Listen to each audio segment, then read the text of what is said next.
되어 있죠? 자, 보시면, 자, 우리가요, 물권한 현상이라 가지고 뭐냐면 부동산 임차인은 반대, 아무런 말이 없으면 임대인한테 등기의 절차에 협력할 것을 청구할 수 있어. 그러니까 임차인이요, 반대 약정이 없으면 이것을 임의규정이라고 하죠. 임의규정. 임의규정이요, 등기해달라고 할 수 있다. 등기하죠? 그럼 언제부터? 등기는 그때부터. 알겠죠? 제3자에 대해서 효력, 이걸 대항력이 생긴다 이 말이죠. 등기는요. 그 다음에 갑의 토지가 있고요, 을이 있죠. 그럼 이 사람 봐봐요. 이 사람이 임차인이거든요. 그럼 임차인은 토지에 대한 임차인이죠. 그럼 토지에다 등기하는데 임대인이 등기 안 해주죠. 그럼 어떡한다? 임차인이 건물을 지어. 그리고 건물에다가 등기를 해. 신축하고 4월 1일 등기를 해. 4월 1일, 3월 1일 신축하고 4월 1일 등기를 했어. 그러면 이 건물에, 임차인이 건물을 신축하고 건물에다 등기하잖아요. 이 등기를 임대차 등기로 봐주는 거예요. 무슨 등기로? 임대차 등기로 봐줘. 임대차. 근데 중간에 토지 소재가 바뀌는 거예요. 근데 이걸 언제 바뀌냐, 이게 중요하죠? 여기 신축은 3월 1일인데 등기는 4월 1일 했잖아요. 근데 그 사이에요, 여기요, 3월 15일 날. 신축하고 등기하기 전에 정한테 넘어간 거예요. 그러면 정이요, 소유자니까 정이 먼저 대항력을 갖췄죠. 그러면 임차인은요, 정한테는 뭐 하지 못한다? 대항하지 못해. 근데 여기가 4월 15일 날 토지 소재가 바뀌었어요. 4월 15일 날. 그러면요, 여기서 보면 이 4월 1일 날 토지에다가 건물을 짓고 건물에다 등기하면 그 등기는 건물 등기면서 동시에 임대차 등기로 본단 말이죠. 그럼요, 이 임차인은 4월 1일부터 대항력이 생겨. 그러니까 어떻게 한다? 이 임차인은 3월 15일 정한테는 뭐 하지 못하고 대항하지 못하지만 4월 15일 정한테는 뭐 할 수 있다? 대항할 수 있다 이 말이죠. 알겠죠? 그래서 여러분 중요한 것은 여기서 토지를 빌리고 땅 위에다가 건물을 짓고 건물에다 등기하면은 그 등기는 임대차 등기면서 동시에 무슨 등기다? 아니 뭐죠? 건물 등기면서 동시에 무슨 등기다? 임대차 등기다 이 말이에요. 무슨 등기? 임대차 등기다 이런 말이에요. 무슨 말인지 아시겠죠? 이렇게. 자, 그래서 이제 여기 이게 622조예요. 622조 봐봐요. 건물의 소유로 목적으로 한 토지 임대차죠. 토지 임대차는 등기가 없어도 임차인이 건물, 지상 건물을 등기하죠. 건물을 등기하면 제3자에 대해서 효력이 생긴다. 제3자에 대해서 효력이 생긴다. 뭐가 생긴다? 대항력이 생긴다. 이렇게. 그 다음에 여러분 대항력이라는 게 뭐냐? 자, 요약집이요. 페이지 181페이지 좌를 봐봐요. 181페이지 좌. 자, 대항력이라고 되어 있어요. 맨 위에. 대항력 여러분 되어 있죠? 자, 그걸 보시면 등기된 임차권은 용익권능과 그 다음에 담보적 권능이 있다. 담보적 권능하고요, 용익권능이 있다. 두 가지가요. 그러면 임대차가 끝나죠. 우리가 용익이라는 것은 뭐죠? 전속기간 동안이죠. 전속기간 동안이에요. 동안이고요. 담보적 권능은요, 전속기간이 만료됐는데요. 만료해서 보증금 반환 시까지. 보증금 반환 시까지 이 말이죠. 이것을 담보적 권능이다. 이렇게 얘기해. 보증금을 받을 때까지. 그런데요, 임대차 기간이 종료가 되죠. 기간이 종료. 그럼 더 이상 사용하고 수익할 수 없죠. 말소등기 없이 곧바로 소멸하고요. 담보적 권능은 곧바로 소멸해야 된다. 언제까지 곧바로 소멸하지 않는다? 언제까지요? 곧바로 소멸하지 않는다. 언제까지요? 보증금을 반환받을 때까지. 보증금을 반환받을 때까지. 아시겠죠? 이번요, 당사자 간에 뭐가 없으면? 반대 약정이 없으면. 당사자 간에 반대 약정. 아까 말했죠? 임차인은 임대인에게 임대차 등기 절차에 협력할 것을 말할 수 있다. 청구할 수 있고, 등기하면 언제부터? 그때부터 제3자에 대해서 효력이 생긴다. 대항력이 있다. 자, 그러면 토지죠? 여러분 토지는 아까 뭐라 했죠? 토지는요? 622조죠? 그래서 토지 임대차는 등기를 하지 않아도, 등기를 하지 않은 경우도 임차인이 그 지상 건물에 등기를 하게 되면은 그때부터 토지 임대차에 대해서 제3자에 대해서 효력이 만다? 생긴다. 이렇게. 알겠죠? 생긴다. 그렇게. 아까 우리 말했죠. 여러분요, 여기 이렇게 혹시 기억나요? 이거 갑이 있고 여기 임차인인데 건물을 짓고 4월 1일 날 등기했죠. 그런데 이 토지가 병한테 넘어갔는데 3월 15일 날 병한테 넘어간 게 있고 4월 15일 날 넘어간 경우 있고 두 가지가 있잖아요. 여기는 언제 등기했는데 4월 1일 날 등기했는데. 알겠죠? 그럼 여기 한번 보시면 임차인이 지상 건물을 등기하기 전에 제3자에게 토지에 대해서 물권치죠. 3월 15일 날 정한테 등기가 넘어갔다 이 말이죠. 그러면 임차인은 정한테 대항할 수 있다 없다? 없다. 등기하되 임차인이 그 지상 건물을 등기하더라도 제3자 정의에 대하여 임대차의 효력이 생긴다 생기지 않는다? 생기지 아니한다. 다른 말로 대항할 수 있다 없다? 없다 이 말이에요. 대항할 수 없다. 대항할 수 없다 이렇게. 리얼은요, 건물이 임대차 기간이 만료되기 전에 멸실되거나 후퇴했다. 그러면 우리가요, 건물에다 등기하면 그 건물에 대한 등기를 임대차 등기로 본다 이 말이잖아요. 알겠죠? 그래서 건물이 멸실이나 후퇴하죠? 그러면 그 효력을 얼마한다? 1년다 이렇게. 자, 대항력이 없는 경우와 대항력이 있는 경우가 있죠? 자, 대항력이 없는 경우는요, 임대차 돼 있잖아요. 여기요, 이 사람이 원칙적으로 임대차는 채권이니까 대항력이 없는 거예요. 을은 갑하고 계약해서 갑한테 보증금 1억을 줬잖아요. 근데 갑자기요, 집주인이 바뀌죠. 누구한테요? 양수인평한테 바뀌잖아요. 그럼 어떻게 한다? 을은요, 오른평한테 보증금 대항하지 못해. 보증금 반환 청구 못해. 누구한테 한다? 갑한테 청구해야 돼. 갑한테 보증금 반환. 대항력이 없을 때는. 왜냐하면 채권은 특정인과 특정이잖아요. 그런데 이번에는 이 사람이 대항력이 있다. 임차인이 계약을 했는데 등기라거나 전입신고가 있다 이 말이죠. 그러면 대항력이 있죠. 대항력이 있다는 것은 을은 갑하고의 계약을 갑에게만 주장하는 것이 아니고 누구한테도 주장할 수 있다? 제3자에게도 주장할 수 있다 이 말이죠. 그래서 이렇게요, 제3자한테도 주장할 수 있다. 그래서 양수인에게요, 원칙적으로 을은 양수인에게 대항력이 있다. 보증금 반환을 청구한다 이 말이죠. 원래는 보증금 누구한테 줬는데? 갑에게 줬는데요, 중간에 건물주가 바뀌죠. 이 사람은 등기가 돼 있으니까요, 이 을은요, 병에게 대항한단 말이죠. 그래서 병에게 보증금 반환 청구할 수 있는데, 만약에 을이요, 이의를 제기해. 왜요? 건물주가 바뀌었잖아요. 자기는 을이 갑이니까 이 집에 월세로 들어왔는데요, 병 같은 사람이면 나는 이런 사람 스타일을 싫어해서 이 집에 월세 계약을 안 했을 것이다 이 말이죠. 그럼 건물주가 바뀌죠. 그러면 이 을은요, 갑하고의 신뢰관계가 깨졌죠. 그럼 어떻게 한다? 상당한 기간 안에 이의를 제기해. 나요, 집주인 바뀌면 나 나갈 거예요 이렇게. 그래서 그럼요, 혹시 우리가 집이 만약에 팔릴 때는 집주인이 임차인에 따라서 물어보죠. 우리 이거 집 팔 건데 계속 살 거예요 나갈 거예요 물어보잖아요. 근데 내가 뭐란다? 나갈게요. 그걸 이의를 제기한다고 그래. 그래서 이의를 제기한 경우는요, 임대인 갑에게요, 보증금 반환을 청구할 수 있는 거예요. 임대인 갑한테. 무슨 말인지 알겠죠? 원칙적으로 누구한테 청구하는데? 양수인에게.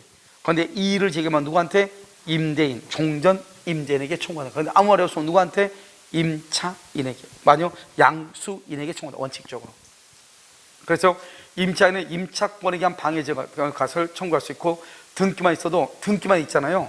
우리가 주택임대차, 상가 건물 임대차는 등기만 있어도, 전입신고 없어도 등기가 있으면 대항력, 우선변제, 최우선변제권이 있는 거예요.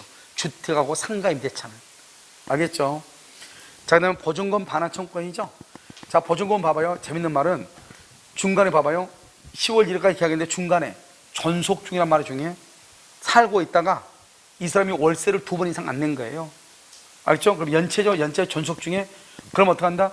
임대인은 보증금에서 연체 차임을 공제할 것인가 말 것인가. 임대인은 우리가 을이 뭐라 하죠? 아니 월세 안 들어왔던데요 이렇게 얘기하죠. 그러면 임차인 뭐라 그래요? 보증금에서 까면 되죠 이렇게. 그러면 된다 안 된다? 안 돼. 보증금에서 공제할 것인가 말 것인가는 누구의 권리이다? 임대인의 권리. 임대인의 권리지 의무가 아니다 이 말이죠. 그러니까요, 보증금에서 공제하라고 임차인이 공제하라고 청구할 수 있다 없다? 없다. 잘 봐야 돼. 존속 중에는 그렇다 이 말이죠. 그런데 임대차 기간이 만료가 되면 어때요? 만료가 되면 당연히야. 당연히 보증금에서 물건 인도받을 때까지 발생한 모든 손해를 다 공제하고 남은 것하고 목적물의 인도가 무슨 관계예요? 동시행. 여기는요, 당연히 공제하고 모든 손해를 공제하고 당연히. 존속 중에는요, 공제할 것인가 말 것인가는 임대인이 판단해서 하는 것이고, 임대차 기간이 끝나면은 판단할 필요가 뭐가 있어? 돈 내주고 내보내야 되잖아요. 그냥 당연히 임차인이 잘못해서 발생한 모든 손해를 당연히 공제하고 남은 돈을 주면서 물건을 인도받는 거예요. 무슨 말인지 알겠죠? 무슨 관계다? 동시이행 관계다. 무슨 관계?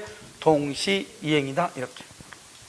알겠죠? 재밌는 말은요, 임차인이 이사를 안 가는 거예요. 기간이 끝났는데. 그러니까 어떻게 돼요? 내 집 돌려달라고 소송을 얘기했어.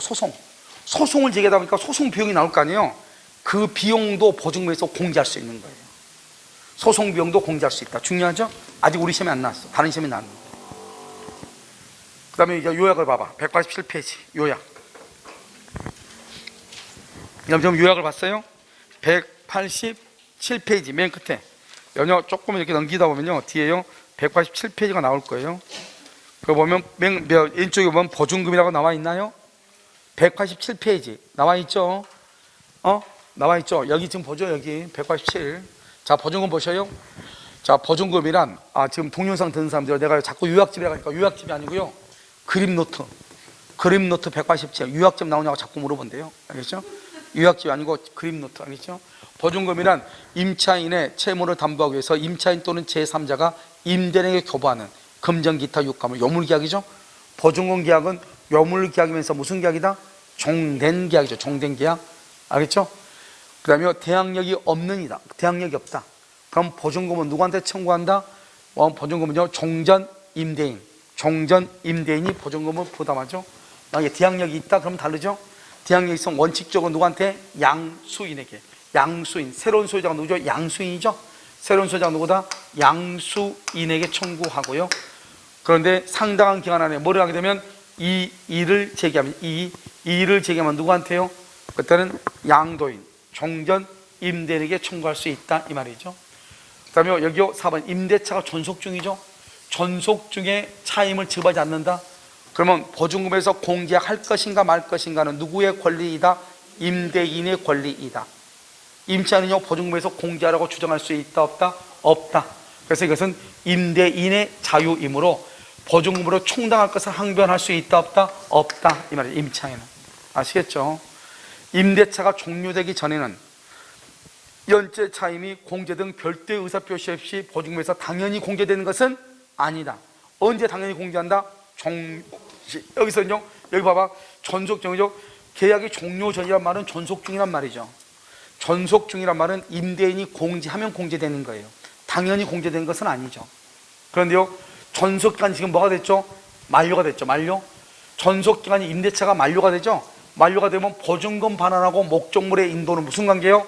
동시이행이죠. 동시이행이죠. 그런데 임대차 만료 후 임차인이 동시이행 항변권에 기하여, 봐봐, 항변권에 기하여 목적물을 계속 점유한다. 항변권에 기하여 점유한다. 적법이다 불법이다. 여러분 봐. 항변권하고요, 그 다음에 유치권이죠. 항변권하고 유치권에 기해서 물건을 점유하잖아요. 여러분요, 여기서 뭐라 한다? 이것은 적법이다. 그래. 적법이지만 사용이익은 반환해야 돼. 사용이익은 반환한다 이 말이에요. 이게 무슨 말이냐면, 여러분 우리가 형법에서요, 사람을 살인하면 안 되지만 정당방위로 살인하면 적법이라고 그랬죠. 우리가 남의 물건을 점유하면 안 되지만 동시행 항변권에 기하여, 그 다음에 또는요 유치권에 기하여 점유하잖아요. 유치권. 그러면 그것은 적법이다 불법이다? 적법이다. 적법이니까 손해배상 책임은 있다 없다? 없다. 하지만 남의 물건을 점유하고 있으니까 사용이익은 부당이득으로 반환해야 되는 거예요. 무슨 말인지 알겠죠? 뭐는 반환한다? 사용이익은 부당이득으로 반환한다 이런 말이에요. 자, 문제 28번 한번 볼까요? 자, 그림 노트요. 문제 28번. 페이지 몇 페이지죠? 페이지 187페이지. 자, 28번 볼까요? 자, 1번. 건물 임차인은 임대인에게 지급한 보증금의 반환을 위하여 임차 목적물에, 여러분 보증금. 자, 유치권 줄고요. 유치권이 안 되는 거 세 가지. 뭐가 있어? 유치권이 안 되는 거 세 가지. 뭐가 있어? 보증금, 권리금, 매매대금. 매매대금이요. 보증금, 권리금, 매매대금. 알겠죠? 보증금, 권리금, 매매대금. 유치권이 없는 거예요. 자요, 2번은요. 임차인의 차임 연체를 이유로 임대차 계약이 해지되어, 그 다음에 임대인이 임차 목적물의 인도와 연체 차임의 지급을 구하는 뭘 했다? 소송을 지겠죠. 소송. 차임을 지금 소송을 지겠죠. 그럼 소송 지기하면 이거 소송 비용 나오죠. 소송 비용도 아까 말했죠. 보증금에서 당연히 뭐 할 수 있다? 공제할 수 있다. 이게 바로 변호사 시험에 나온 거라고. 소송 비용도 공제한다. 자, 그 다음에요. 3번 임대차 계약이 계속된다. 임차인이 차임을, 여기 지금 계속되는 동안이란 말이 무슨 말이죠? 존속 중이다, 만료가 됐다.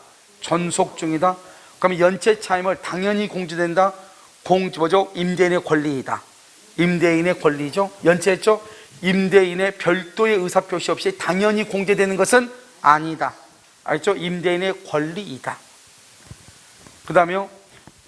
보증금 반환 채권에 대해서 전부 명령이 있은 후 임대인의 임차인에 대한 연체 차임 채권이 발생했다.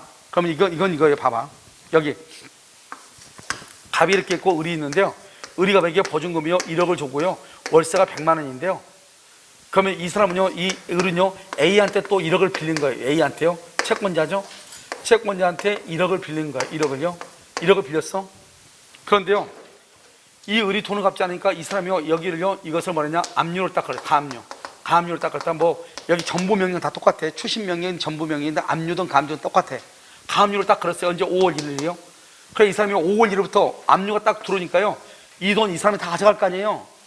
그러니까 이 사람이 이때부터 5월 1일부터 10월 1일까지 5월 1일부터 10월 1일까지가 6개월인가요? 그때까지요 월세를 안 낸 거예요. 이놈이요. 알겠죠? 5개월 동안이죠. 5개월 동안 월세를 안 낸 거예요. 그럼 500만 원의 월세가 연체가 됐잖아요. 그러면 이거 어떻게 할 것인가? 압류가 되고 난 다음에 이 사람이 연체를 했죠? 필요 없어 그런 거. 무조건 뭐냐? 무조건인데는 1억에서 무조건 마이너스 500을 하고 나머지 9,500을 A한테 주면 되는 거예요. 그러니까요 이 보증금은 누가 압류나 추심 명령이나 전부 명령이나 필요 없어. 뭐가 있든지 간에 관계없이 무조건 모든 손해를 공제 보증금에서. 알겠죠? 나머지를 주는 거예요. 그러니까요 전부 명령이 있은 후 이 사람이요 연체 차임 채권이 발생했다. 그러든지 말든지 목적물을 반환 받을 때까지 알겠죠? 모든 것을 공제한 잔액에 대해서만 효력이 있다 이 말이죠. 500만 원 공제하고 9,500만 주는 거예요. 무슨 말인지 알겠죠? 그러니까 만약에 누군가가요 보증금 월세 1억이 있는데 그 1억에 대해서 제3자가 압류가 딱 들어오죠. 그럼 보통 이 사람들은 보통 그때부터 월세 안 내거든요. 그럼 집주인은 그러든지 말든지 신경 쓰지 말고 보증금에서 나머지 이 사람 월세 안 내고 공제하고 나머지 원도. 그러니까 제3자가 압류할 때는 1억이었죠. 근데 받을 때는 5천만 원만 받을 수도 있겠죠. 또 임차인이요 열받는다 해가지고 소주 한잔 먹고요 라면 끓여 먹다가 불켜버렸다. 그럼 남는 돈이 있겠어 없겠어? 없을 수도 있죠. 왜? 수선하다 보면 화재가 발생해서 수선하다 보면 1억이 더 넘을 수도 있잖아요. 내 말 지금 여러분 이해됐죠 지금? 알겠죠? 그것을 얘기해.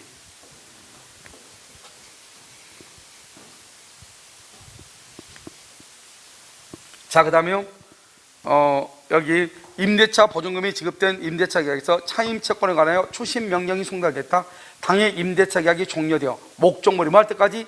반환될 때까지. 추심 명령 뭐가 둘 다 똑같아. 4번 5번은 반환 받을 때까지 모든 채권을 공제한다 이 말이죠. 모든 것을. 추심 명령 전부 명령 압류 가압류 필요 없다고. 아무튼 임대차 보증금은 내가 임차인한테 물건을 반환 받을 때까지 아무튼 그 사이에 압류가 들어왔던 보증금에 가압류가 들어왔던 추심 명령이 들어왔던 전부 명령이 들어왔던 그건 신경 쓰지 말고 내가 임차인한테 물건을 반환 받을 때까지. 알겠죠? 그러면 내가 반환 받으면 보증금을 내줘야 되겠죠. 그때까지 발생한 모든 손해를 공제하고 나머지를 주는 거예요. 무슨지 알겠죠? 그러니까 이거 두 개는 뭐 간단하죠. 이걸 암기할 필요가 없이 반환 받을 때까지. 여기 뭐요? 물건을 인도 받을 때까지 모든 채권을 공제한 나머지가 무슨 관계다? 동시이행이다 이 말이죠. 알겠죠? 모든 것을 인도받을 때까지 모든 발생한 채권을 공제, 그 나머지가 동시이행이다 이 말이에요. 그러니까 이걸 두 가지를요 이렇게 보면 되죠. 전부고 추심을 가는 것을 읽다가 죽어라 이 말이죠. 알겠죠? 무슨 말인지 모르니까. 그럼 신경 쓰지 마. 알겠죠? 일단 임대차는 뭐다? 물건을 내 물건 받을 때까지 인도 우리 집 돌려받을 때까지 발생한 모든 채무를 공제한 나머지가 무슨 관계다? 동시이행이다 이 말이에요. 아시겠죠? 자, 그래요? 자, 이제 지상물 매수 청구를 봐요. 그러면 지상물 매수 청구는 뭐냐면 자요 갑이 있고 을이 있죠? 을이 지금 뭐죠? 대항력이 있죠. 대항력이 있죠? 그 다음에 을이 지금 뭐죠? 등기가 되어 있죠. 자, 그럼 봐봐. 이 사람이 집이 우리 아까 말했죠. 집을 등기하면 뭐가 있다고 그랬죠? 대항력이 있다고 그랬죠? 그 다음에 기간이 만료가 되고요. 지상물이 현존하고요. 이익 이상 연체, 채무 불이행 없어. 아주 중요해요. 여러분 채무 불이행이 있으면 두 가지가 안 돼. 채무 불이행이 있으면 뭐가 안 되죠? 지상물 매수하고 부속물 매수가 안 돼. 그 다음에 이런 임차인은요 갱신을 청구해. 먼저 임차인이 갱신해달라고 해. 그런데 임대인이요 노하죠. 노. 예스 하면 갱신되고 노 하면 뭐 한다? 그때 지상물 매수를 청구해. 노 하면은. 결국 봐봐. 갱신 청구는 청구권이지 형성권이 아니라는 거야. 왜요? 왜 형성권이 아니죠? 형성권은 상대방의 동의를 요하지 않잖아요. 그런데 이것은요 예스냐 노냐가 있잖아요. 상대방이 동의를 받잖아요. 그러니까 갱신청구는 청구권이 형성권이 아니라는 것이고, 그러니까 임차인이 원칙적으로 지상물 매수를 청구하기 위해서는 원칙적으로 먼저 갱신을 청구해야 된다는 거예요. 그런데 만약에요, 임대인이 해지 통보를 해. 임대인이 너 나가라 이 말이죠.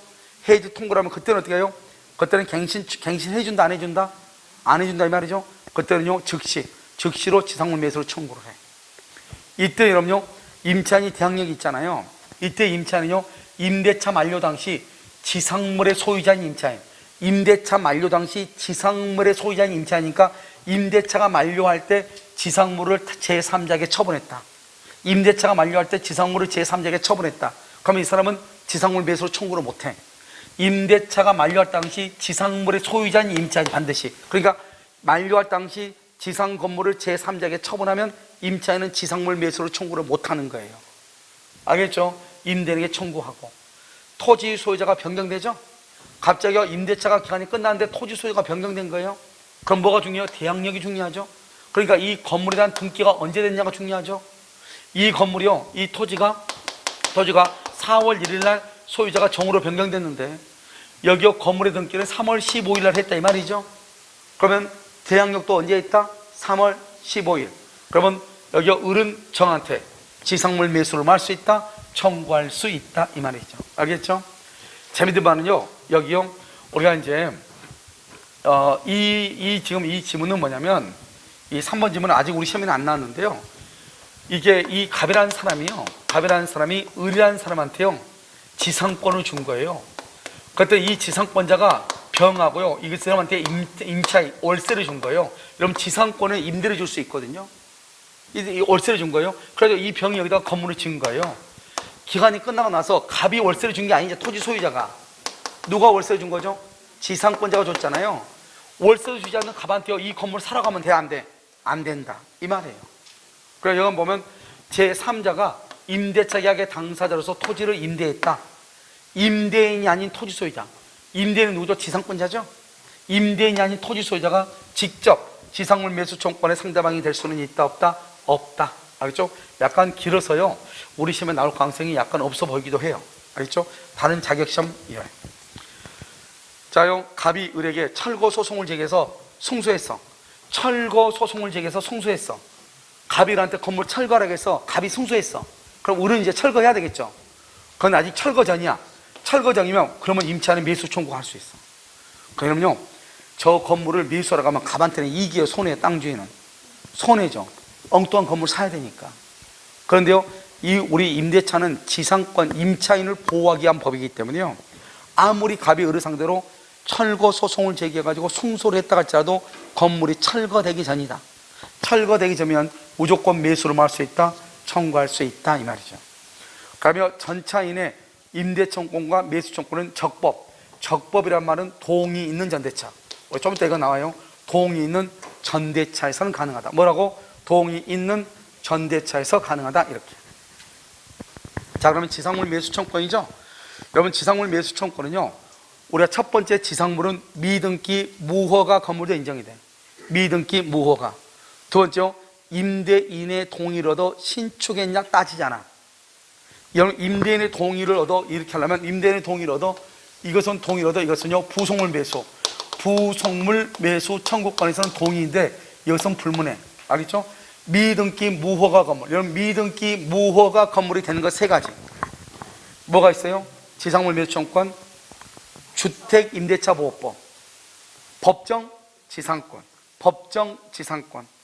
그 다음에 주택 임대차 보호법, 그 다음에 여기 지상물 매수 청구권. 이것은 무허가 건물도 대상이 돼. 세 군데.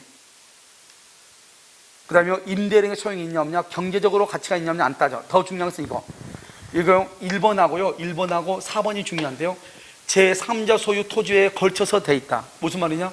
땅이 너무 적어가지고요, 이 을이라는 사람이 갑의 땅을 빌렸는데요, 갑의 땅이 너무 적으니까 A라는 땅도 빌려가지고 여기다 건물을 지은 거예요.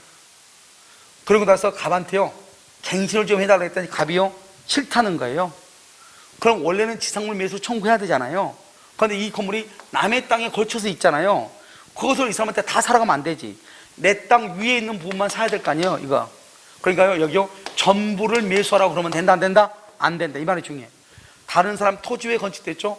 구분 소유 부분에 한해서 인정되고, 여기요 주의가 뭐죠? 전부 매수 청구로 된다 안 된다? 안 돼. 전부는 안 된다. 전부는 안 된다.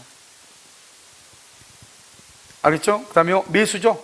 청구 앞에 매수라는 말이 있으면 이걸 뭐라고 한다? 형성권이죠. 형성권은 뭐다? 일방적 의사표시죠. 일방적은 뭐다? 임대인의 동의가 필요 없고, 그것은 단독행위죠. 단독행위니까 청구 당시 시가대로 매매계약 성립하죠.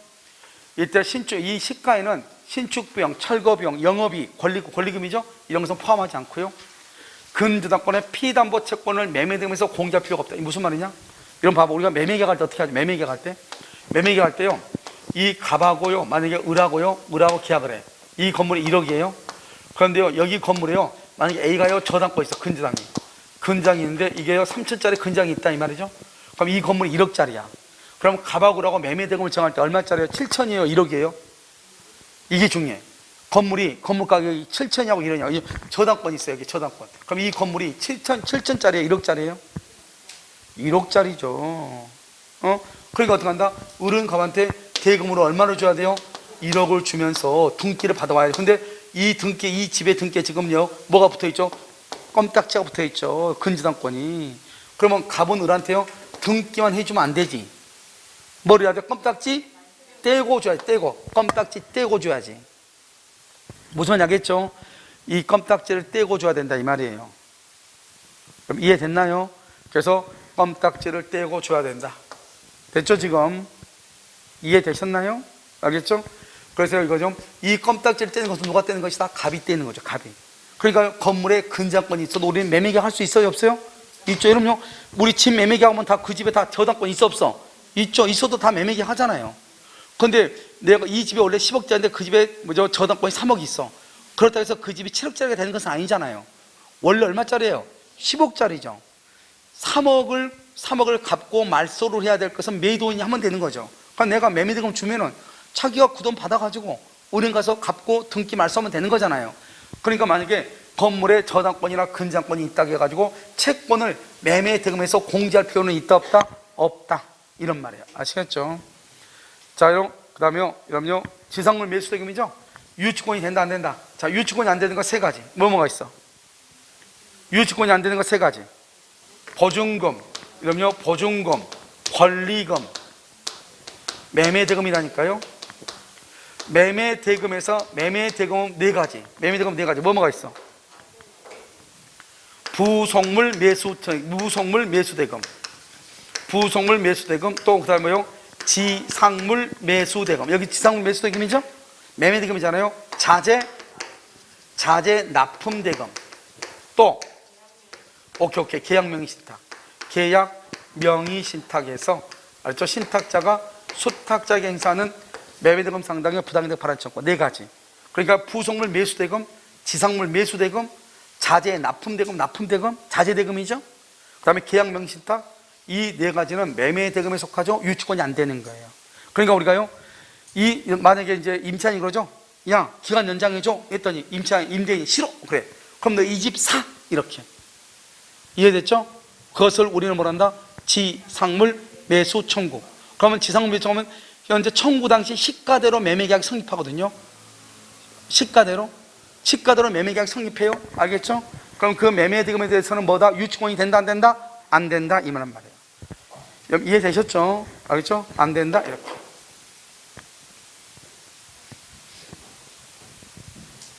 이것을 뭐라 한다? 지상물 매수다. 이렇게.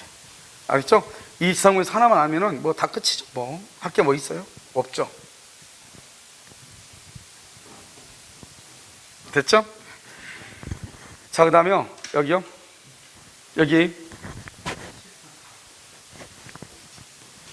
자, 그 다음에요.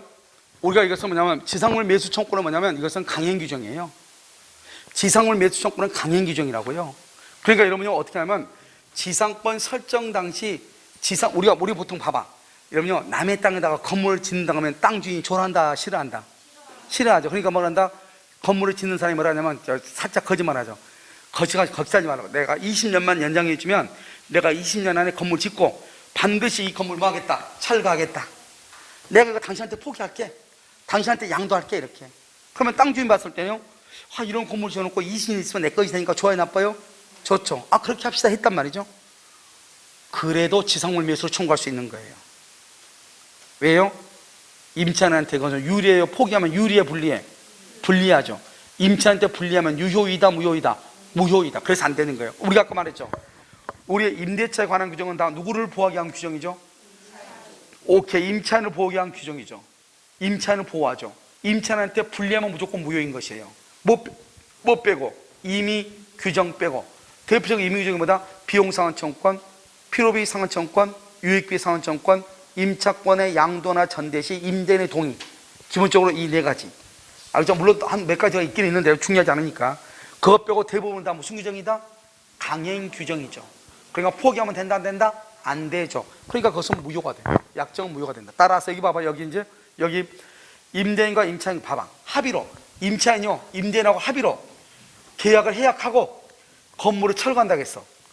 그러면 임차인이 스스로요, 내가 이 건물 철거할게. 스스로 철거한다고 했단 말이죠. 임대인이 철거하라는 게 아니고 자기가 스스로 알아서 철거하겠다고 했어. 그러면 임차인한테 손해가 있어, 없어? 없죠. 그래서 그것은 유효가 돼. 알죠? 임차인 스스로가 철거한다고 했으니까 뭐 임차인이 손해니 뭐니 따질 필요가 없잖아. 자기가 스스로 철거한다잖아요. 알겠죠? 자, 그래서 이렇게 보는 것이고요. 그 다음에 이제 부속물 봐. 자, 민법 조문은요, 먼저 갱신을 청구하고 그 다음에 지상물 매수를 청구한다 이 말이에요. 자, 이건 봐봐요. 우리가 전차인이 지상물 매수를 청구했으니까 전차인은요 적법하게 전대됐다. 그걸 뭐다? 동의 있는 전대차예요. 적법하게 동의 있는 전대차. 임대인 및 임대차 및 전대차 기한이 동시에 만료되죠. 임대차와 전대차가 동시에 만료되고 그 다음에 지상시설 현존하죠. 그러면 자기한테 임대해달라고 임대 청구를 해. 전차인이 임대인한테 임대 안 해주죠. 그러면 그때 지상물 매수로 청구를 해. 원하지 아니하는 때는. 알겠죠? 원하지 아니하냐, 그때 지상물 매수로 청구를 해. 알겠죠? 그러니까 이렇게 보지 말고 이건 중요한 전문이 아니까 뭐라고 보냐, 동의 있는 전대차에서 전차인은 지상물 매수로 할 수 있다, 청구할 수 있다, 이것만 딱 알면 돼. 알겠죠? 왜냐하면 동의 있는 전대차에서는 부속물 매수가 더 중요해. 부속물 매수가. 자, 참고로는요 뭐 볼 필요 없고요. 여기 이제 뭐를 보냐면 여기 밑에가 중요해. 여기 우리가 미등기 무허가 건물이죠. 미등기 무허가 건물에 적용되는 거 세 가지. 지상물 매수, 주택 임대차, 그 다음에 법정 지상권. 알겠죠? 세 가지. 여기는 미등기 무허가 건물이 적용이 된다 이 말이죠. 자, 토지 임차인의 지상물 매수 청구권 이렇게 해가지고 여러분 요약 183페이지. 여러분 183페이지 한번 봐봐요. 자, 183페이지 봤어요? 거기 보면 맨 밑에요. 오른쪽에 맨 밑에 지상물 매수 청구권이라고 되어 있죠. 오른쪽에 맨 밑에 나와 있어요. 자, 그림 노트요. 183페이지 1번 건물 기타 공작물의 소유 또는 식목 채용 목적을 하는 토지 임대차 기간이 만료가 되죠. 지상시설이 현존하죠. 기간이 만료가 되고 지상시설이 현존하죠. 그 다음에 이익이상의 차임 연체가 없어야 돼. 채무 불이행이 없을 때. 알죠? 중요하죠? 채무 불이행이 있으면 두 가지가 안 돼. 뭐만 안 된다? 지상물 매수하고 부속물 매수가 안 돼. 임차인은 먼저요 갱신을 청구해. 먼저 임차인은 갱신을 청구해. 알겠죠? 이때 임대인이요 갱신을 원하지 않거나 그 다음에 임대인이 해지 통고를 해. 임대인이 해지 통고를 하면요 둘 중 하나죠. 그러면 그때는요 지상물 매수로 청구를 해. 알겠죠? 자, 행사 요건으로는요 건물 소유를 목적으로 한 토지 임대차가 차임 연체 등 임차인의 채무 불이행 그러면 절대로 된다 안 된다? 안 돼. 행사할 수 없어. 채무 불이행 그러면 두 가지가 안 된다고 했죠. 지상물 매수하고 부속물 매수하고. 그 다음에 지상물 매수 청구는 누구한테 한다? 지상물 소유자. 지상물 매수 청구는 원칙적으로 봐봐. 임차권 소멸 당시 임대인을 상대로 행사해야 하지만 임대차가 종료하고 나서 토지가 제3자에게 양도가 되면 아까 얘기했죠. 토지 소유자가 바뀌면요 대항력 있는 임차인은 양수인을 상대로 지상물 매수로 할 수 있다. 청구할 수 있다. 그 다음에 인정 범위.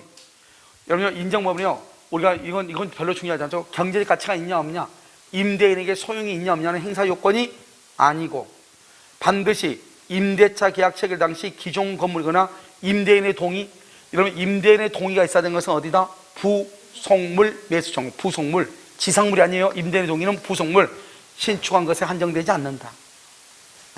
그 다음에 건축 허가를 받지 않았다? 무허가 건물이죠. 무허가 미등기 건물도 매수청구를 행사할 수 있다. 그 다음에 니을은 임차인 소유 건물이 임대인이 임대한 토지 외에 제3자 토지 위에 걸쳐서, 임차인 또는 제3자 토지 위에 걸쳐서, 그러면 전부 매수 청구가 된다 안 된다? 안 된다. 그만 정확하면 돼. 전부에 대해서 매수 청구 안 된다. 알겠죠? 구분 소유 객체, 구분 소유 객체가 될 수 있을 때만 된다. 전부에 대해서는 안 된다. 구분 소유의 객체가 될 수 있는 부분에 한해서 인정된다. 알겠죠? 전부에 대해서는 된다 안 된다? 안 된다. 알겠죠? 행사 효과는요, 매수 청구 행사로 임대인 임차인 사이에 지상물에 관해서 뭐죠? 매매 계약이 성립하고, 알겠죠? 임대인은 거절을 못하죠. 왜요? 이러면 매수 청구를 봐봐요. 그럼 청구 앞에 무슨 말이 있어? 매수, 분할, 증감, 소멸이죠. 이것을 뭐라 한다? 형성권이죠. 형성권은 일방적 의사표시죠. 일방적은 상대방의 동의를 요하지 않죠. 그래서 임대인의 동의를 요하지 않는다. 그 말은 임대인은 임차인의 매수 청구를 뭐하지 못한다? 거절하지 못한다. 니은 지상물 매수 청구는 매수 청구의 대상이 되는 건물에 봐봐. 건물에 근저권이 설정돼 있어. 근저권이 설정돼도 인정이 되지만 채권 최고액이나 피담보 채권의 채무액을 매매 대금에서 공제한 것을 매매 대금으로 한다 안 한다? 안 한다. 알겠죠? 그 다음에 토지 임차인의 매수 청구 행사로 토지 임차인의 건물 명도 및 등기 의무하고 임차인의 매매 대금 지급은 무슨 관계다? 동시이행이지만 뭐는 안 된다? 유치권 안 돼. 유치권. 유치권은요 건물 대금이죠. 건물 대금은 매매 대금이죠. 건물은 지상물이죠. 지상물 매매 대금이죠. 매매 대금은 권리금 보증금과 더불어 유치권이 된다 안 된다? 안 된다. 그 다음에 5번은요 임대차가 종료하기 전에 건물 기타 지상시설 일체를 포기하기로 약정을 했다 이 말이죠. 이것은 임차인한테 유리하다 불리하다? 불리하다. 이것은 효력이 있다 없다? 없다. 없다 이 말이죠. 효력이 없다. 자, 이게 이제요 지상물 매수 청구권이에요. 알겠죠? 지상물 매수 청구권은 약간 내용이 조금 많은데 우리가 이제 요즘 최근에 시험에 많이 나온 것은 부속물하고 비용상환 청구권이에요. 자, 한번 보시면, 자, 건물이 이렇게 있죠. 이렇게 있는데요 중축이 되어 있잖아요. 그런데 여기서 갑의 건물이에요. 건물에 뭐가 있다? 여기요 TV가 붙어 있다. TV가. 그럼 여러분 건물에 TV가 있죠. 건물 벽에 TV가 있잖아요. 그럼 여러분 이 TV는 뭐요? 독립성이 있죠. 독립성이 있다고 하는 것은 TV만 떼가지고 사고팔고 할 수 있다 없다? 있다. 그 다음에 구성부분이라는 거 보면서 건물의 구성부분이 아니다. 그럼요 건물이 되려면 TV가 없으면 건물이 아니에요? 그건 아니잖아요. 그럼 이걸 뭐다? 이것은 건물의 일부가 아니다 이 말이죠. 이것을 다른 말로 뭐란다? 부합이 아니다. 그것은 뭐다? 물권의 객체다. 그럼 물권의 객체란 말은 우리가 TV만 따로 떼가지고 사고팔고 할 수 있다 없다? 있다. 그걸 독립성이 있다. 그것을 부속물이라고 그래.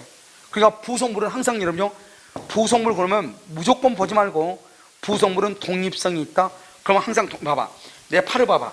팔은 내 신체에서 분리가 됐어 안 됐어? 안 됐죠. 그러니까 독립성이 없는 거예요. 이 팔은 신체 구성 부분인 거예요. 이 팔은 신체의 일부인 거예요. 뗄 수 있어 없어? 없죠. 팔만 빠져 떼면 알겠죠. 그래서 그것을 말한다 부합이라고 그래. 분리할 수 없는 것을 부합이라고 그래. 그러니까 부합이란 말이나 신체의 일부라는 말이나 신체의 구성 부분이란 말이나 팔만 따로 사고 팔고 할 수 없다는 말이나 똑같은 말이야. 아시겠죠? 자, 그 다음에요 여기 이제 비용을 보죠. 비용은요 여기 1층에다가 건물에다가 벽지 또는 페인트를 발랐다. 벽에다가 벽지라든가 페인트를 발랐다 이 말이죠. 벽지를 뭐라고 한다? 독립성이 없다. 뭐가 없다? 독립성이 없다. 벽지는요 벽의 일부죠. 구성 부분이고 그 다음에 건물의 일부이고 이걸 뭐란다? 부합이다. 우리가 벽에다가요 벽지를 발라놓고 떼면 된다. 돈 안 준다고 떼면 돼 안 돼? 안 되죠. 분리 복구가 안 되는 걸 부합이라고 그래. 우리가 페인트는요 복구할 수 있어 없어? 없죠. 그것을 부합이라고 그래. 그것은 물권의 객체 사고팔고 할 수 있어 없어? 없죠. 벽에다가 페인트 발라놓고 그 페인트를 사라 그러면 돼 안 돼? 안 되죠. 그것을 뭐란다? 비용의 문제라고 그래. 그래서 여러분요 항상 시험에서 여러분요 어떻게 나오는 것이냐, 시험에서요 이렇게 나와. 먼저 독립성이 있다. 그 말은 부합이 아니다. 구성 부분이 아니다. 알죠? 그래서 그 다음에 그것은 소유권, 사고 팔고 할 수 있다 이 말이죠. 그런데요, 여기 비용이다. 비용이면 독립성이 없다, 부합이다, 구성 부분이다, 물건의 일부다. 알죠? 이렇게 얘기하는 거예요. 그것을 뭐란다? 비용의 문제다 이런 말이죠. 아시겠죠? 그러니까 항상 우리가 시험을 볼 때 이것을 두 가지를 섞는다니까요. 다음 주에 부속물 매수 청구라는 설명이 맞는 것 같은 것은 그 부속물이 독립성이 없는 경우 이렇게 나온단 말이죠. 알죠? 비용에 관한 설명이 맞는 것 같은 것은 그것은 부합이 아닌 경우 이렇게 나온다고. 부합이 아니면 비용이 아니고 뭐로 간다? 부속물로 가는 것이고, 구성 부분이다 그러면 뭐로 간다? 비용으로 간다 이 말이죠. 용어를 잘 보란 말이죠.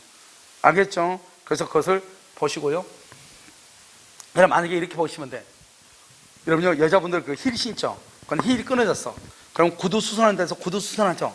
그러면 그 구두 수선공이요, 자기네 집에 있는 못 있죠, 못을 여러분 힐에 박았어. 돈 안 주다가 다시 못 뽑아버리면 돼, 안 돼? 안 되는 거예요. 왜요? 못은 이미 신발의 일부가 되어버렸죠. 그래, 그것은 돈 달라고 하죠. 돈 달라고. 비용을 청구하는 거예요. 그것은 비용, 돈을 달라고 해야 되는 거예요.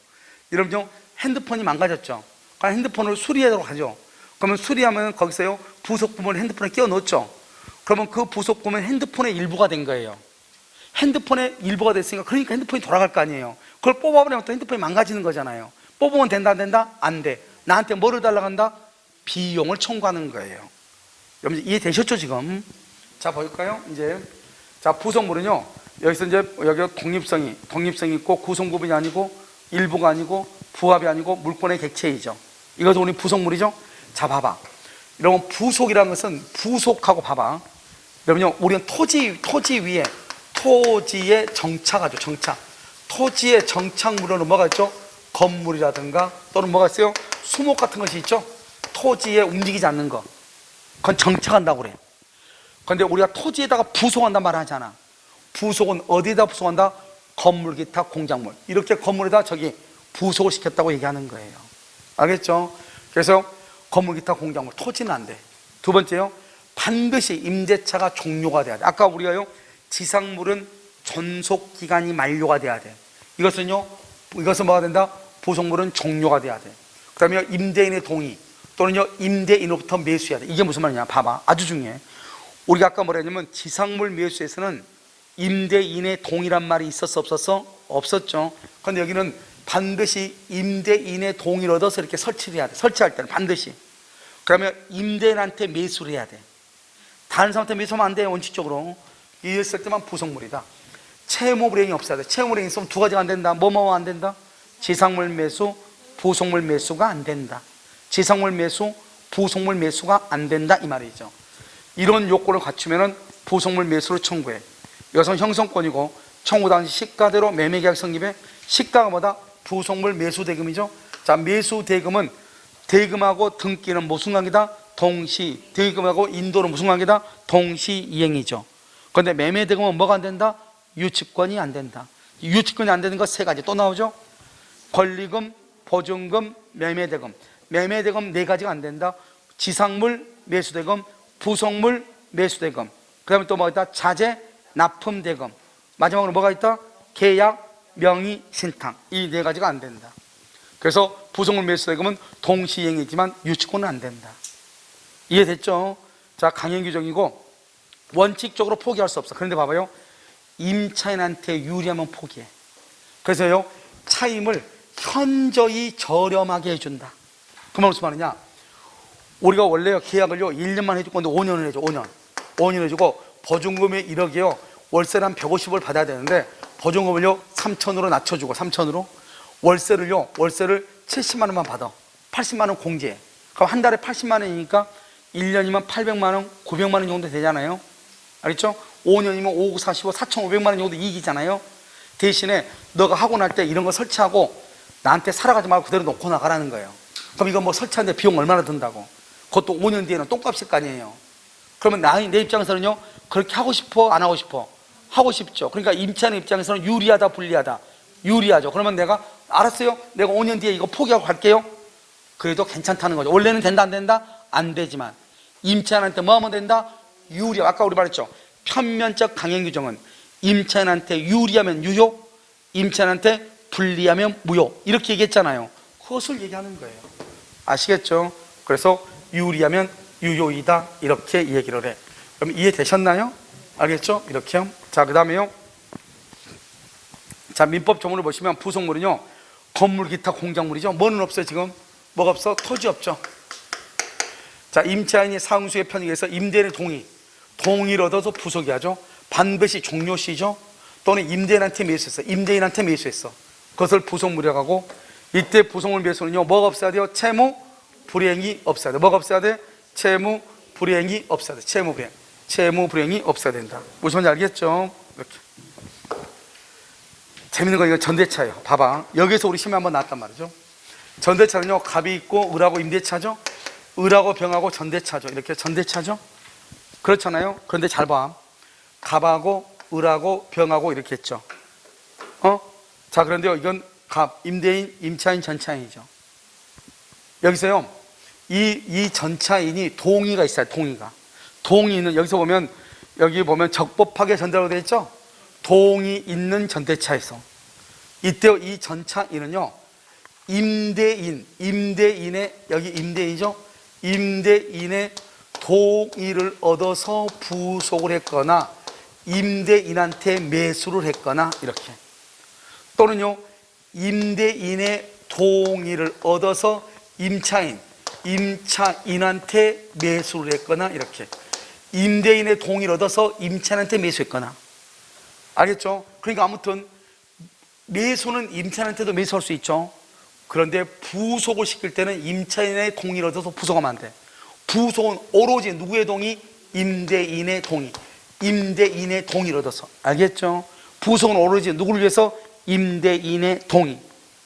알겠나요? 그러니까 임대인의 동의를 받아야 돼. 그래서 여기요, 임대인의 동의를 얻어서 임차인의 동의를 얻어서 부속한 경우는 안 돼. 이게 우리 시험에 났다고. 우리 시험에는 말하면 동의 있는 전대차에서, 전대차니까 임차인의 동의를 얻어 부속한 경우 부속물 매수를 청구할 수 있다. 그러면 동의 있는 전대차니까 맞는 것 같죠?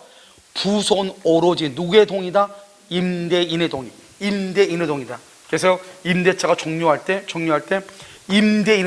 임대인의 동의를 얻어 부속한 것, 임차인의 동의를 얻어 부속하면 안 된다고. 알겠죠? 누구의 동의? 임대인의 동의. 반드시 임대인의 동의다. 이렇게. 전대차, 부속 매수는 이게 하나 중요해. 알겠죠? 그 다음에, 자, 여러분요, 183페이지. 183페이지. 그럼 183페이지 보면요, 거기 보시면 부속물 매수청권 좌측에 조그맣게 남아있나요? 맨 밑에. 자, 거기 봐요. 자, 뭐라고 그랬죠? 건물, 기타, 공작물. 뭐는 빠진다? 토지는 안 된다. 건물, 기타, 공작물. 사용수의 편익을 위하여 누구의 동의? 임대인의 동의를 얻어서 뭘 했다? 부속했거나 임대인으로부터 매수했을 때. 뭐가 없어야 된다? 임대차가 뭐 할 때? 종료할 때. 채무 불이행이 있어야 돼, 없어야 돼? 없을 때. 중요한 말 다 나왔죠? 항상 이렇게 반드시 이걸 지켜야 된단 말이죠. 자, 그 다음에요, 형속권임으로 10년의 제척기간 행사하면 된다. 알겠죠? 자, 그 다음에 3번. 부속물은 건물에 부속된 물건으로서 누구의 소유 속해야 돼? 부속물은 누구의 소유? 임차인 것이어야 되죠. 알겠죠? 건물에 뭐가 아니어야 돼? 구성 부분. 그럼 부합이죠? 구성 부분이다, 아니다? 아니면서. 아니어야 돼. 구성 부분이면 뭐로 간다? 비용 상환 청구권으로 간다. 알겠죠? 여기 오로지 임차인의 특수목적. 그러면 돼, 안 돼? 해당하지 않는다. 이게 뭐다? 사진관 조명시설. 사진관 조명시설은요, 사진관 한 사람한테 따라 필요하지 나머지는 필요하다, 필요하지 않다. 내가 하고 싶어. 그런데 사진관 조명시설은 그거 사래. 말이 돼, 안 돼? 안 되잖아요.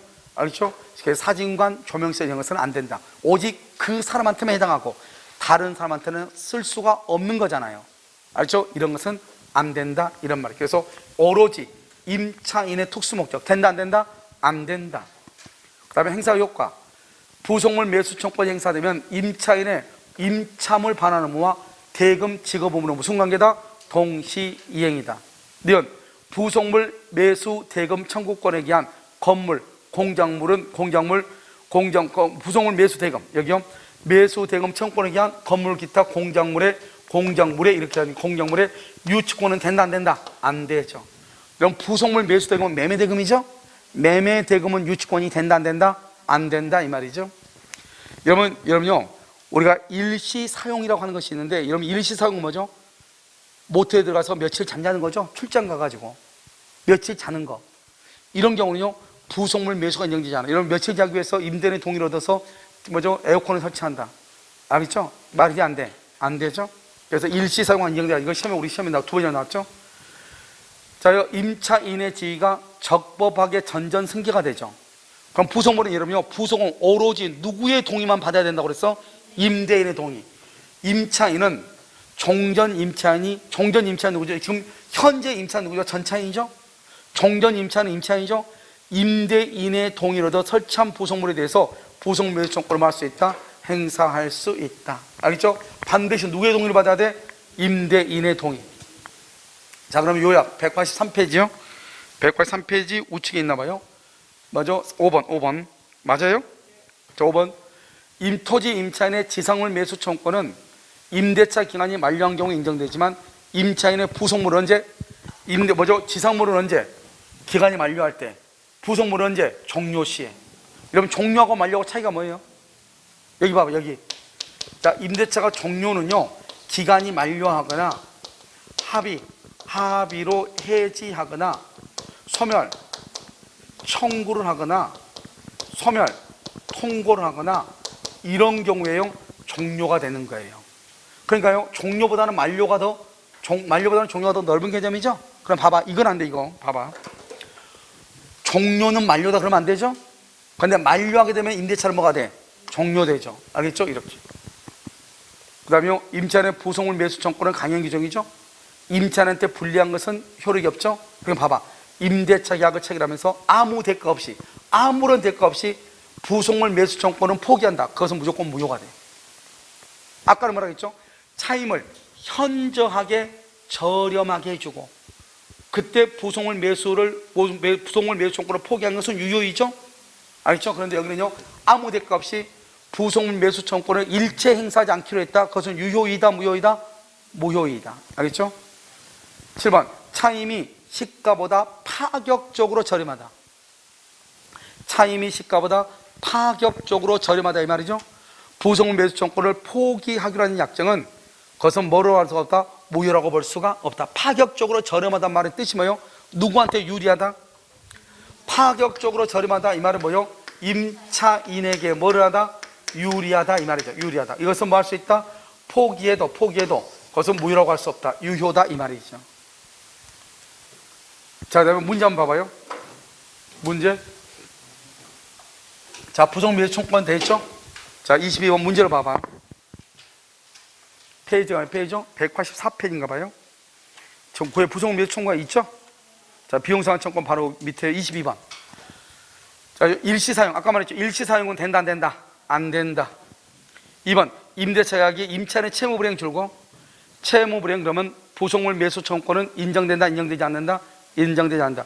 채무불이행 그러면 두 가지가 안 돼. 하나는 뭐? 부속물. 또 하나는 뭐? 지상물. 자, 세 번째요. 임차인의 부속물 매수 청구권을 적법하게 행사했죠?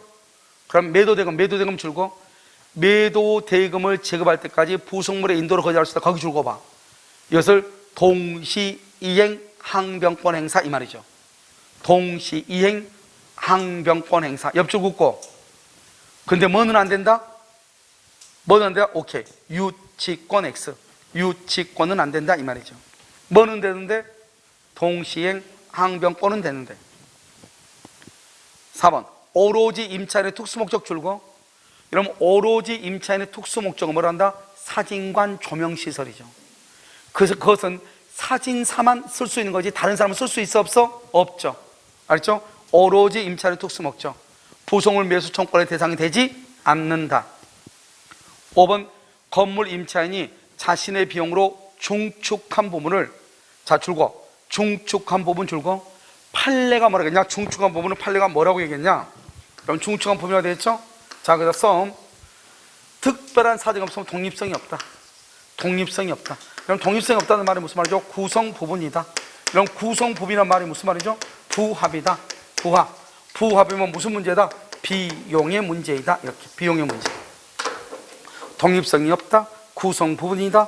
부합이다. 비용의 문제다. 다 똑같은 말이에요. 그러니까 판례가 중축한 부분은 독립성이 없으므로 이렇게 얘기했거든요. 그러니까 비용을 청구할 수 있다 이 말이죠. 그런데 임차인이 임대인 소유로 기속하기로 했다. 임대인 너 가져 그랬다 이 말이죠. 임대인 너 가져 그 말은 무슨 말이죠? 나는 비용을 청구하겠다, 청구하지 않겠다? 청구하지 않겠다, 청구하지 않겠다 이 말이죠. 그것은 뭐다? 부속물 매수 청구권은 그것은 인정이 된다 이 말이에요. 알겠죠? 그래서 독립성 중축한 부분을 부속물 매수 청구로 인정된다. 틀렸어. 잘못됐네. 여기 봐봐요. 임대인 소유로 기속표라는 약정을 했죠. 이것은 뭐다? 이것은 써 약정했다. 약정했다 써 여기다가. 그것은 비용을 써 포기하기로 한 것으로서, 비용을 포기하기로 한 것으로서 그것은 유효이다 이렇게. 유효이다 이렇게. 자, 써 그것을 비용을 포기하기로 한 것으로서 유효이다 이렇게. 그래서 여러분 5번은 틀린 것이에요. 5번은 틀려. 임대인 소유로 기속했으면 이것은 비용의 문제이지 부속물 매수 청구권이 아니라고. 이런 부속물 매수 청구권, 부속물이 뭐예요? 부속물 뭐가 있어야 돼? 독립성이 있어야 돼. 이것은 뭐가 돼야 돼? 부합이 아니어야 돼. 부성 부분이 아니어야 된다니까. 이것은 아니어야 돼. 알겠죠? 무슨 말인지 알겠죠? 이걸 부속물이라고 그래. 부속물. 이것은 부속물이 아니고 중축한 부분은 판례가 무슨 문제라고 해서 중축한 부분 판례가 비용의 문제라고 해서 비용은 포기할 수 있어 없어? 있죠. 무슨 규정? 임의 규정. 비용은 임의 규정이니까 포기할 수 있다고요. 비용은 무슨 규정? 임의 규정. 뭐 할 수 있다? 포기할 수 있다. 알겠죠? 포기할 수 있다 이렇게. 자, 정답 몇 번이죠? 5번이죠? 잠깐만 기다리세요. 알겠죠?